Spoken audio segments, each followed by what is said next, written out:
stool swabs before, during, and after flight. Researchers are also looking at how the human body changes and how to better prepare people to make the most of their time in space. This study comes at a critical moment for orbital research.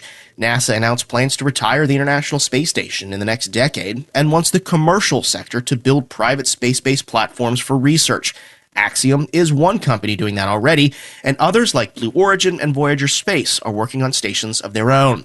This means more people will have access to space, and for Axiom 2 pilot John Schaffner, he's happy to serve as a research subject. Wanting to become part of this first early entry was important to me because I wanted to not only be part of the development of early data sets, but experience spaceflight as it exists now before it changes, before we understand much more. So far, they've collected data from about 16 spaceflight participants, including the 4 about to launch the station. They'll keep adding to that as more commercial missions take flight. For NPR News, I'm Brendan Byrne in Orlando.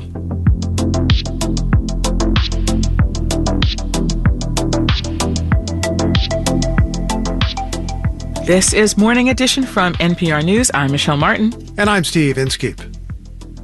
And I'm Michael Hill. Marketplace Morning Report is next. It's been nearly 10 years since New York City introduced a street safety plan known as Vision Zero. We want to know what's one change you would like to see to make New York City streets safer.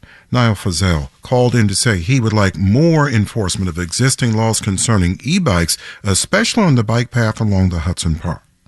There are signs that says e-bikes are not allowed and they're not enforced. So there are many e-bikes on that bike path, and I commute regularly on that path, and I always worry about these bikes that go really fast and they're very heavy.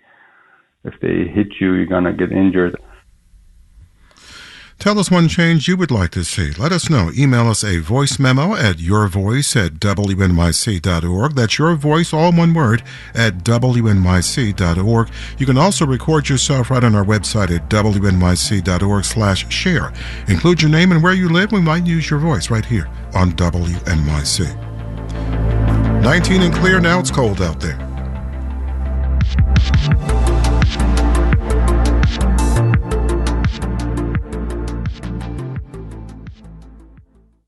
Support for WNYC comes from An Evening with David Sedaris, May 16th at the King's Theater in Brooklyn. The evening will feature news stories and observations along with an audience Q&A and book signing. Ticketing and information at davidsedarisontour.com. Bank fees, Apple fees, and shipping fees. Marketplace Morning Report is supported by UiPath. More than 10,000 organizations use the UiPath AI-powered business automation platform to put AI to work. UiPath.com/marketplace. UiPath, the foundation of innovation. And by Charles Schwab. Schwab believes every investor deserves to work with a firm they can count on, with financial consultants ready to serve clients and 24/7 live help. From Marketplace, I'm Sabri Benashore, in for David Brancaccio. Many of the nation's biggest banks have now reported their fourth quarter results, and they have been mixed. Goldman Sachs yesterday beat profit estimates. Citigroup last week reported a loss, and JP Morgan, Chase, and Bank of America posted lower profits. Now, one way banks have tried to boost their bottom lines is through fees, including overdraft fees. But that is changing. Citigroup last year eliminated overdraft fees, and a new Biden administration rule announced this morning would dramatically reduce those fees at other banks, saving consumers at least billions of dollars a year. Marketplace's Nova Safo has more. The Consumer Financial Protection Bureau is proposing new regulation the agency says closes a loophole, which has allowed many banks to charge large fees for overdraft protection. Overdrafts typically occur on debit card transactions and affect about 23 million American households each year. The proposed new rule would reduce the fees banks can charge to only what it costs them to provide overdraft protection services, potentially as little as $3. Alternatively, banks could offer customers an overdraft credit line, which, like any other consumer credit product, would include disclosures of interest rates.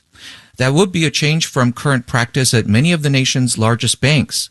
CFPB Director Rohit Chopra in a statement said institutions typically charge about $35 for overdrafts, even though the majority of overdraft amounts are less than $26.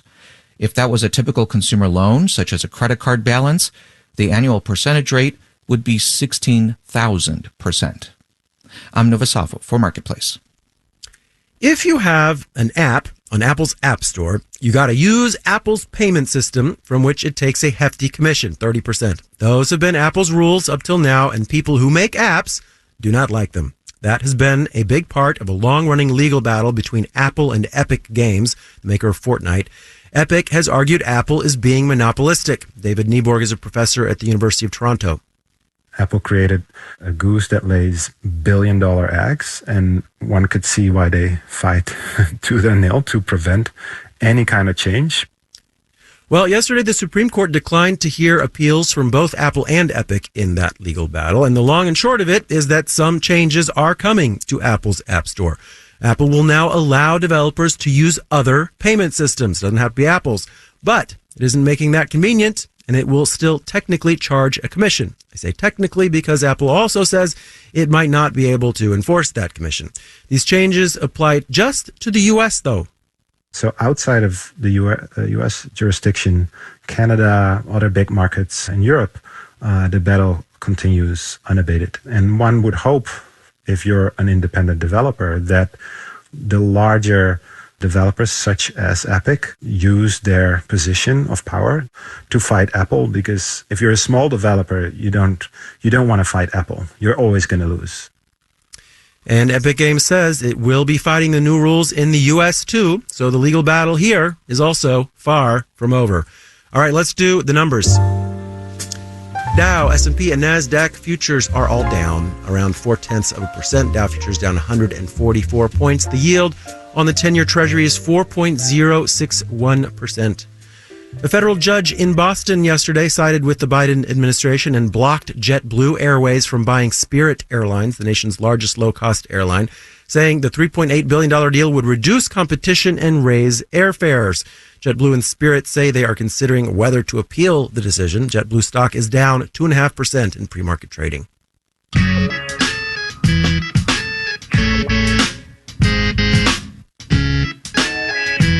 Marketplace Morning Report is supported by Progressive Insurance. On the road and at home, customers can simplify their insurance needs and protect what's important by bundling home and auto with Progressive Insurance. Learn more about Progressive and bundling at progressive.com.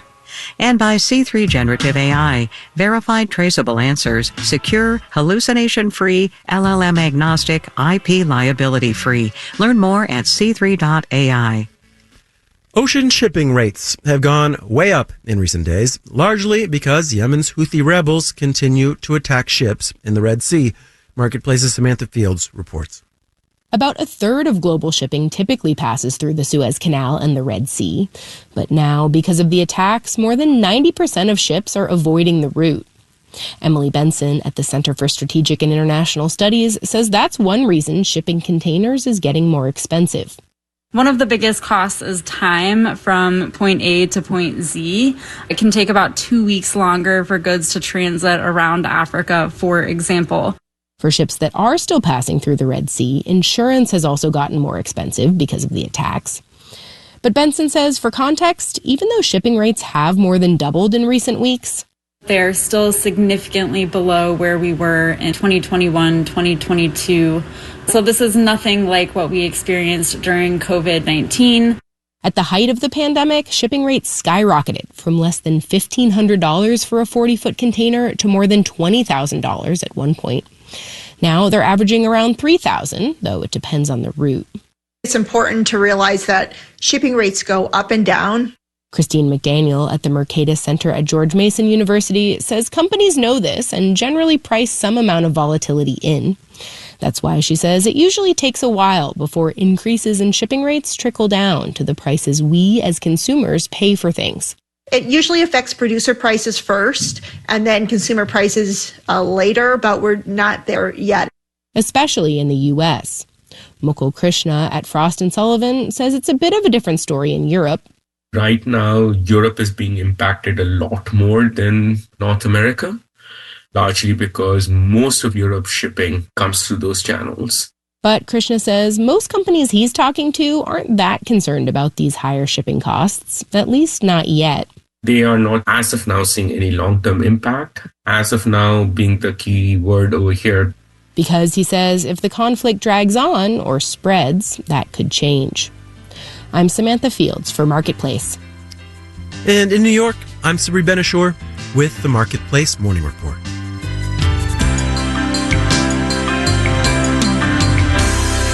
From APM, American Public Media.